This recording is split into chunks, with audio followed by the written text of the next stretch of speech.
कद्दू कद्दू हालेपिनो। Hey everyone, welcome back to my channel and happy Dussehra. तो आज हम घर लौट रहे हैं, तो जाते वक्त सोचा क्यों ना ये डिपार्टमेंटल स्टोर जो है ये विजिट करके जाए, क्योंकि कुछ चीज़ें घर के लिए ज़रूरत थी। तो जब जा ही रहे तो यहाँ से लेके जाएंगे। मिथुन, ব্লুবেরির কিন্তু পুরো একদম খেতি আছে এখানে। কাপ নুডল এরকম কিছু মিলে নিয়ে যেতে পারিস। জিনিস আমার এখান থেকে নিয়েছিলেন নাকি? না না না, ওটা মল অফিসিয়া থেকে নিয়েছিলাম।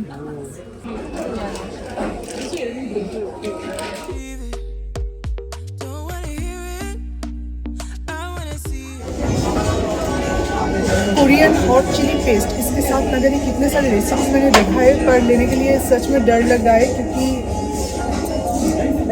क्या बना उसको घर पे कोई नहीं खा पाएगा। पर इतने सारे रेसिपीज में ये चिली पेस्ट यूज होता है।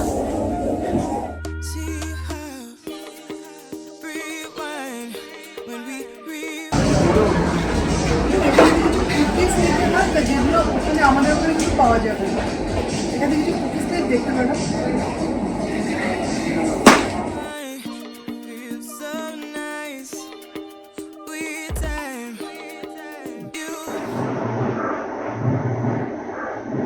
কিসের ইয়ে বাজতে বাজছে?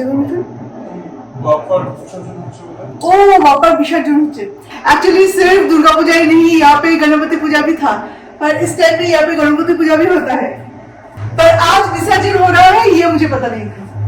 कितना अच्छा ये ढोल का ढोलना तो की बोले ना बाजने आवाज, अब जब ढाके आवाज बोली, एक आवाज कितना अच्छा लगता है ना। ये विसर्जन वाला जो म्यूजिक था ना, ये बहुत अच्छा लगता है। अच्छा, वैसे मैं चाय बनाने आऊंगी इस टाइम में, तो मैं देख रही हूँ कि ऐसे कुछ बहुत मजा आता है ऐसे फेस्टिव सीजन में ऐसे आवाज से।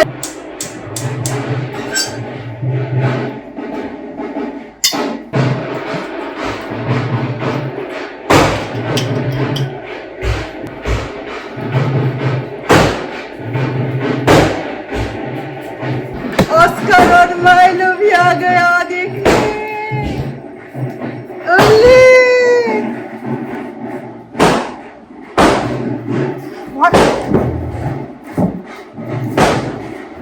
अच्छा है, हाँ ये अच्छा लग रहा है ऑस्कर माइलो को। ओले ओले ओले ओले ओले ओले। Dance dance dance baby, dance dance dance dance dance dance baby, dance dance dance. आजा आजा यहाँ पे। ओली ओली dance dance dance baby, dance dance dance.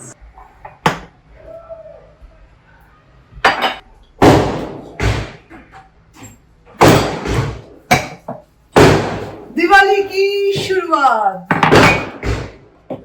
Happy Vijaya आप सबको, विजया की ढेर सारी शुभकामनाएं और हैप्पी दशहरा।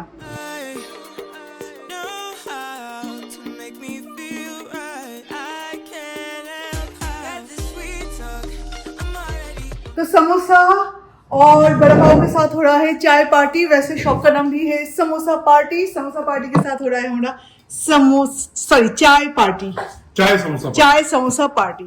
दशहरा में इतना तो होना ही चाहिए ना, विजय दशमी में इतना तो होना ही चाहिए। इतना तो मिलता है। हाँ, चीयर्स चीयर्स चीयर्स। आर्यन आज लेट खाना खाया, तो इसलिए आर्यन को कुछ नहीं खाना है। जैसे आर्यन के लिए भी लाई थी। हाँ, आप ये मत समझना कि हस्बैंड मतलब मम्मी पापा। हाँ हाँ, समोसा इसमें है, इसमें समोसा है और इसमें बड़ा पाव। मैं समोसा नहीं खाऊंगी, मैं एक बड़ा पाव खा रही हूँ। एक्चुअली आज लंच नहीं किया था, तो जिसके कारण अभी हम लोग बड़ा पाव और समोसा खा रहे हैं। और इस टाइम में किसे वो हेवी खाना खाने का मन करेगा? हेवी मतलब रोटी या राइस एकदम से रात में खाएंगे। और आज है विजय दशमी, सो आप सबको विजय दशमी की शुभकामनाएं।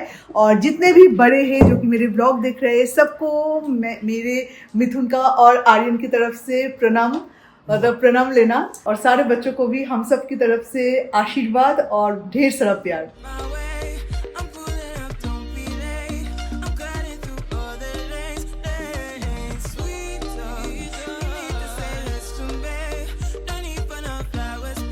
ये मिर्ची बहुत स्पेशल होता है बड़ा पाव में, मिर्ची के साथ बाइट देना चाहिए।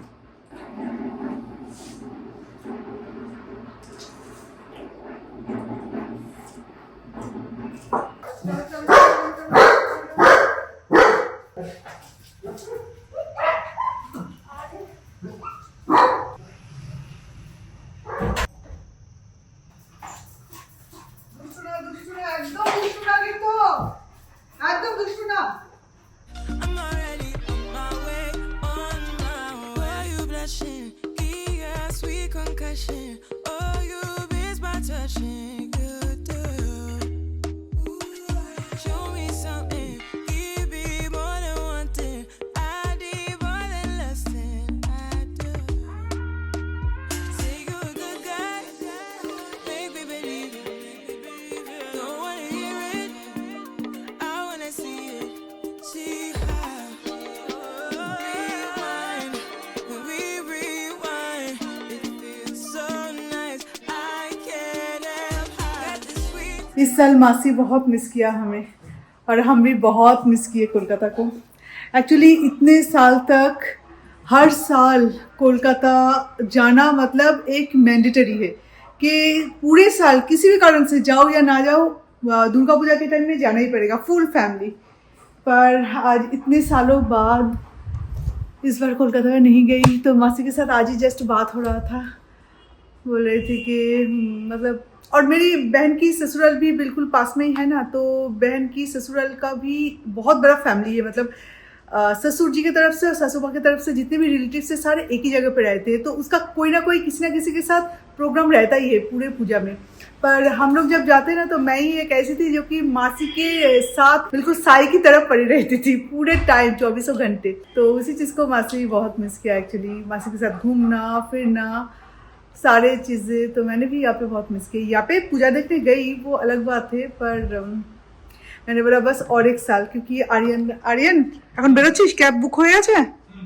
ओके, और एक साल, क्योंकि नेक्स्ट ईयर भी आर्यन का प्रेशर बहुत ज़्यादा, इससे भी ज़्यादा रहेगा। तो और एक साल उसके बाद से मैं सोच रही हूँ कि फिर से कोलकाता जाओ पूजा के टाइम में, क्योंकि इस टाइम में मैं ना कोलकाता को मिस नहीं करना चाहती। एंड आप लोग में से बहुत सारे लोगों ने मुझे कई बार बोला है कि तुम बैंगलोर में कोई दुर्गा पूजा का इतने सारे कमिटीज़ है, कुछ ज्वाइन क्यों नहीं कर लेते। बस इसी कारण से मैं ज्वाइन नहीं करती। बाय। बस इसी कारण से मैं ज्वाइन नहीं करती, क्योंकि मेरा कहीं ना कहीं एक टेंडेंसी रहता ही है कि दुर्गा पूजा के टाइम में मैं यहाँ पे नहीं रहूँगी। अगर मैं यहाँ पे नहीं रहती तो ऐसे ज्वाइन करने का क्या फ़ायदा। मेरे 4 फ्रेंड्स यहाँ पे अलग अलग सारे दुर्गा पूजा जो एसोसिएशन है उसके साथ जुड़े हुए हैं। अगर मैं चाहती हूँ तो किसी एक के साथ मैं ज्वाइन कर ही सकती थी, पर ज्वाइन करके क्या फ़ायदा, मैं दुर्गा पूजा में तो रहूँगी नहीं। इस साल रह रही हूँ, नेक्स्ट ईयर भी रहूँगी, शायद नहीं, नेक्स्ट ईयर भी मैं रहूँगी। पर उसके बाद से मेरा पूरा मन है बिजनेस थोड़ा सा सेट हो जाए, उसके बाद किसी ना किसी को एक अलग से, एक्चुअली मेरा ये भी प्लानिंग है कि मैं अपने घर से नहीं करूँगी ये सब, मैं अलग से एक हाउस लूँगी जो कि वेयर हाउस होगा मेरे बिज़नेस के लिए। थोड़ा और बढ़े बिज़नेस उसके बाद, क्योंकि उसका रेंट वगैरह ये सब खर्च भी तो बहुत ज़्यादा है ना, तो वो ले लूँ। उसके बाद एम्प्लॉयज़ रख लूँ, देन मैं कुछ दिन तक तब मैं कहीं पे जा पाऊँगी। कुछ दिन तक अगर रहूँगी तो यहाँ पे जब ऑर्डर आएगा तो लोगों तक डिलीवरी करने में ये सब में इशू नहीं होगा, क्योंकि कोई ना कोई तो काम करता रहेगा। तो इसलिए मैं भी जा भी नहीं पा रही हूँ, और ऊपर से आर्यन का ये सब तो छोड़ के नहीं जा सकती ना। अकेले मैं जा सकती थी, मिथुन यहाँ पे समझ सकते थे, पर कोई अपने हस्बैंड बच्चे को छोड़ के भी दुर्गा पूजा मना सकता है, पूरे फैमिली के साथ मनाना चाहिए। तो यही वो कारण है। तो नेक्स्ट ईयर से, शायद 2028 से शायद मैं फिर से जाऊँगी कोलकाता दुर्गा पूजा में। आज पहली बार ऑस्कर खेल रहा है डैडी के साथ। मम्मा देख के भी शांति हो रहा है मेरे मन में कि पैसे बर्बाद नहीं गया। सच में सच में सच में सच में वाह, देख के भी शांति लग रहा है। लास्ट 2 दिन से इसी तरह से पड़ा है, कोई टच भी नहीं कर रहा है इसे। ओली ओली ओली ছিঁড়তে হবে তাই না? হ্যাঁ, এ তো পুরনো হয়ে গেছে, 2 দিন একদম ছিঁড়েই ফেলতে হবে, তাকে ছিঁড়েই ফেলতে হবে। Let's start.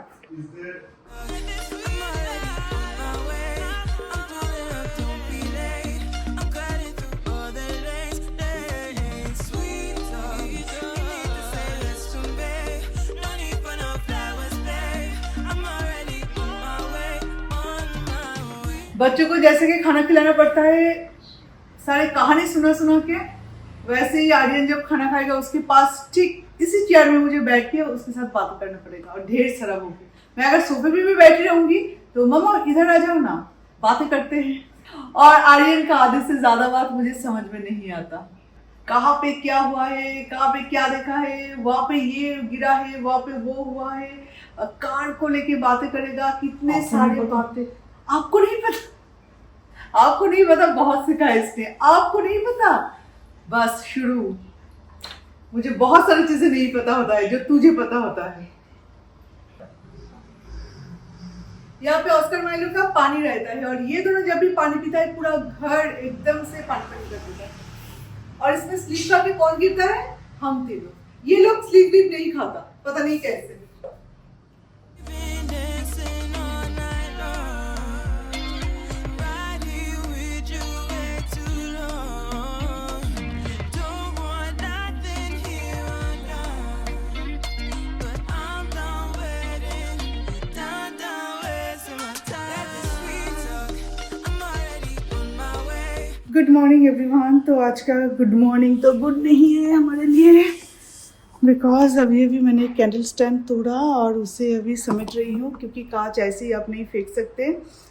आज सुबह ही पता चला दोनों मेट्स मेरा नहीं आ रहे हैं, दोनों जिनकी बात मैं आपसे कर रही थी वो दोनों एक साथ छोड़ दिया। अच्छा कोई ऑफर मिल गया तो छोड़ दिया। तो आज सुबह से लेके जो कल रात तक भनक तक नहीं था, तो आज सुबह से लेके सारी चीज़ें ऐसे ही चल रहा है। और ऊपर से ग्लास अगर टूटता है तो उसका जो छोटे छोटे टुकड़े पता नहीं कहाँ पे हो आ जाता है। अभी इसको लेके टेंशन हो रही है, क्योंकि ऑस्कर माइलो है हमारे घर पे। इन दोनों को लेके ही मेरा जितना टेंशन। हम तो फिर भी चलो बड़े हैं, थोड़ा सा अगर कुछ चुभ रहा है, ऐसा कुछ लगता भी है तो इंस्टेंटली हम उसे निकालने की कोशिश करते या चेक करते। उन लोगों को तो ये भी नहीं पता होगा। अरे छोटे छोटे कांच से बिल्कुल भरा पड़ा है। जस्ट अभी मैं मतलब मैं तैयार हो गई, क्योंकि सुबह जब मुझे पता चला पूरा घर मैंने क्लीन किया। जो बर्तन थे जो कि मैं डिश वॉशर में नहीं डालती वो सारे क्लीन किया। ऐसा करते हुए 10:30 बज गए या 11:15 शायद बजा है अभी। तो सोचा कि चलो अभी चेंज वेंज करके आ गई, तो चलो अभी चाय बनाते हैं, एटलीस्ट अभी तो चाय पी ले। तो वही कपड़ा जो मैंने चेंज किया वो मैंने यहाँ से ऊपर ऐसे फेंक के मारा।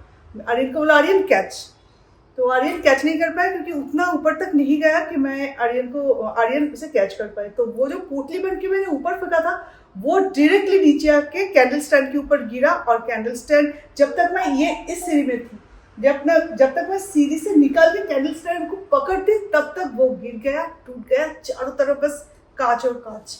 सुबह से मेरा यही चल रहा है, सारे सरप्राइजेस के ऊपर सरप्राइजेस मिल रहा है मुझे। तो ये रहा कांच का पोटली, 2-3 कपड़ों से अच्छे से रैप किया है और इसके बाद ही इसे फेंकना है, इसके साथ और कुछ नहीं फेंकना।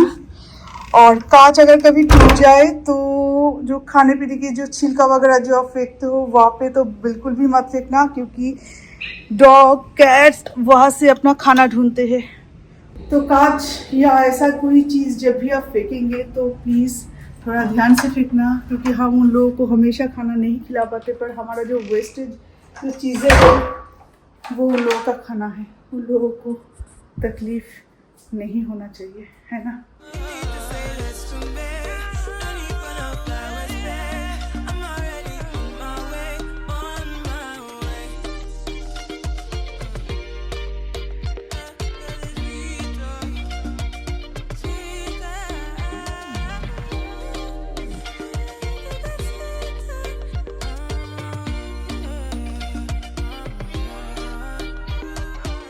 सो गाइस हुआ यूँ कि हमारे घर पे तो वो काम करती थी, पर उन्होंने किसी को बोला नहीं कि उस टाइम में वो एंगेज है, कि किसी घर में काम करती है। तो वो इसी मतलब टारगेट में थी कि अगर कोई ज़्यादा कुछ ऑफर करे तो वो छोड़ के चले जाएंगे। तो एनीवे किसी ने ऑफर किया और उनका भी कोई गलती नहीं कि उन्हें भी नहीं पता कि किसी घर में काम करती है। वो अगर बोलती कि मैं फ्री हूँ तो उन्होंने ज़्यादा ऑफर किया तो वहाँ पे चली गई। पर उससे ज़्यादा पैसे देके कि मैं उसे रख सकती कि तुम यहाँ पर रह जाओ, मैं उससे ज़्यादा पैसे दूंगी। पर इससे क्या होता, पूरा सोसाइटी का जो बजट है ना वो गिर जाता। क्योंकि हर सोसाइटी का एक बजट होता है कि झाड़ू पोछा बर्तन के लिए इतना दो, कपड़े फोल्ड करने के लिए इतना, कुकिंग के लिए इतना। अगर मैं एक्स्ट्रा ज़्यादा दे दूँ ना, एक तो इसका स्वभाव खराब हो जाता कि उसे ऐसा लगने लगता कि मेरा डिमांड बहुत ज़्यादा है, तो नेक्स्ट टाइम और भी ज़्यादा किसी से मांगते। तो इससे क्या होता, सोसाइटी का पूरा जो बजट बैलेंस है वो, हाँ, वो खराब हो जाता। मतलब मेरे अकेले की वजह से सोसाइटी के सारे लोग सफर करते। जो भी इनका मन करता वही वो लोग मांग लेते, और उनसे इंस्पायर होके बाकी जो जितने भी मेट्स है जो कि हमारे सोसाइटी में आते हैं, सबका वो आदत बिगड़ जाता कि यहाँ पे जो भी मांगो वो लोग दे देंगे, क्योंकि वो लोग डरते हैं हमसे, क्योंकि हम ना कहीं काम छोड़ते। तो ये सारे इश्यूज होता है। तो इसलिए मैंने सोचा कि थोड़ा सा ठहर जाओ। और जब मैंने अपना घर स्टार्ट किया था, शादी की थी, तब थोड़ी किसी हेल्पर के भरोसे किया था। खुद अपना घर खुद को संभालना चाहिए, तो इसी उम्मीद के साथ किया था। तो हो जाएगा, दोनों एक साथ छोड़े हैं ना, तो हो जाएगा। उन दोनों को प्रॉब्लम था अलग अलग, जहाँ पे ज़्यादा मिलेगा वहाँ पे चले जाएंगे, कोई बात नहीं, मुझे भी मिल जाएगा। मैं 24 आवर्स के लिए किसी को रख सकती हूँ, कोलकाता से भी ला सकती हूँ, और यहाँ पे जो एजेंसी है उनसे भी ला सकती हूँ। पर प्रॉब्लम ये है कि मेरा जो स्टाफ रूम है वहाँ पे बहुत सारे प्रोडक्ट्स मतलब बहुत सारे चीज़ें हैं हमारा, जो कि हमें ज़रूरत है पर इस वक्त ज़रूरत नहीं है। वो सारे डंप किया हुआ, उसमें रहने कहाँ पे दूंगी। पर पूजा जो थी हमारे घर पे पहले, तो पूजा हमारे घर से, मतलब हमारे यहाँ पे काम करने से पहले जहाँ पे काम करती थी वहाँ पे लिविंग पे सोने देती थी। उसका कोई रूम नहीं था अलग था, तो लिविंग पे सोती थी। लिविंग या अलमारी के किसी कॉर्नर पे उसका एक बैग था, वो बैग रखने के लिए जगह देती थी। पर ऐसे भी तो नहीं होता ना, अब लिविंग पे आप बैठो, लोग आते हैं, ऑस्कर में घूमते रहते हैं, या फिर मैं किसी को सोने के लिए दूंगी। उसका हर किसी का थोड़ा सा प्राइवेसी तो चाहिए ना, उसे भी चाहिए होगा। तो इस तरह से नहीं होता। लिविंग पे या तो कहीं एक जगह पे बस सो जाओ, ऐसा तो मुश्किल है। मैंने जिंदगी में, मैं सच बोल रही हूँ, कभी भी हाउस हेल्पर्स को लेके इतना परेशान नहीं हुई इतने सालों में। पर अभी ये जो फेस चल रहा है ना, बहुत मैं आपको बता नहीं सकती किस परेशानी में हूँ। मैं अपने काम को लेके कुछ सोचूं, दिमाग में कुछ लाऊं, या घर ऑस्कर माइलो का फर हर मोमेंट पे ऐसे फ्लाई करता रहता है, उसे पकड़ पकड़ के बैग में डालूं। और गंदगी में मैं नहीं रह सकती। लोग फिर भी एडजस्ट कर लेते एक दिन के लिए, पर मैं नहीं कर सकती। मुझे बहुत प्रॉब्लम होता है, मुझे एलर्जी है गंदगी से, मेसी घर से। मैं मेसी घर में भी नहीं रह सकती। किसी और का हो तो चलो कोई बात नहीं, क्योंकि मैं यहाँ पे परमानेंटली रहने नहीं आ रही हूँ। ये चीज़ मैं अपने आप को समझाती हूँ कि यहाँ पे तो मैं परमानेंटली रहने नहीं आई हूँ, कुछ टाइम के लिए। पर जबकि मेरा घर है, मैं ऐसे गंदगी नहीं सह सकती।